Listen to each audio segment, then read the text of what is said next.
પ્રણામ, હું પૂજા કેનેડાથી. હું મારા જીવનનો એક પોઝિટિવ એક્સપિરિયન્સ શેર કરવા જઈ રહ્યું છું. હું આશા રાખું છું કે એ તમને તમારા જીવનમાં પણ મદદરૂપ બને. 3 વર્ષ પહેલાં હું કેનેડા એઝ અ સ્ટુડન્ટ આવવા માટે પ્રયત્નો કરી રહી હતી. તે માટે મેં મારી સ્ટુડન્ટ વિઝાની ફાઇલ લોન્ચ કરી હતી અને યુઝ્યુઅલી એટલે કે સામાન્ય રીતે 45 દિવસમાં સ્ટુડન્ટ ફાઇલનું પરિણામ આવી જાય છે. મારી ફાઇલને 12 મહિના ઉપર થઈ ગયા હતા પણ કોઈ પરિણામ નહીં આવ્યું હતું. તેથી હું ચિંતિત હતી. તો મેં એક સ્વામીજીને મળી જેમને હું બચપણથી ઓળખતી હતી. એ સ્વામીજીએ મારા વિઝા માટે પૂછ્યું અને એમને મારી મુશ્કેલી જણાવી. તો એમણે મને એક પંડિતજી પાસે કોન્ટેક્ટ કરાવી આપ્યો. એ પંડિતજીએ એમને મને રેમેડી આપી અને મારો મોબાઈલ નંબર ચેન્જ કરાવ્યો. એ નંબર ચેન્જ કર્યા અને રેમેડી કર્યા બાદ 7 દિવસની અંદર મારા વિઝાનું પોઝિટિવ પરિણામ આવ્યું.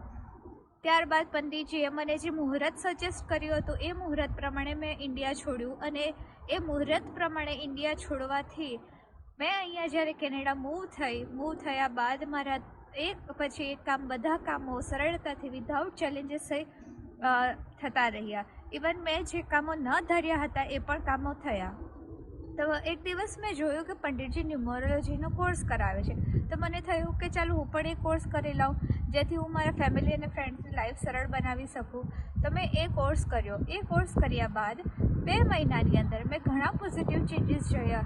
જેવી રીતે કે મારા પ્રોફેશનમાં જે ચેલેન્જીસો આવતી હતી એ ચેલેન્જીસોને સામનો કરવા માટે હવે મારામાં સેલ્ફ કોન્ફિડન્સ વધ્યો.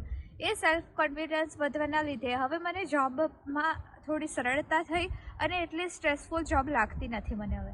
બીજું એ કે મારી સેલરીમાં ઇન્ક્રીમેન્ટ થયું. સો મેં મારી લાઈફમાં એ ન્યુમરોલોજીના લીધે ઘણા પોઝિટિવ ચેન્જીસો જોયા છે. અને પંડિતજીનો અને એમના જ્ઞાનનો હું શબ્દોમાં આભાર વ્યક્ત ના કરી શકું કારણ કે એમણે મારી લાઈફ ઘણી રીતે ચેન્જ કરી નાખી છે પોઝિટિવ રીતે. તો મારી ભલામણ છે કે જો તમે તમારી લાઈફને સરળ બનાવવા માંગતા હો તો પંડિતજીનો જરૂર કોન્ટેક્ટ કરો અને તમારી લાઈફને સરળ બનાવો. ધન્યવાદ.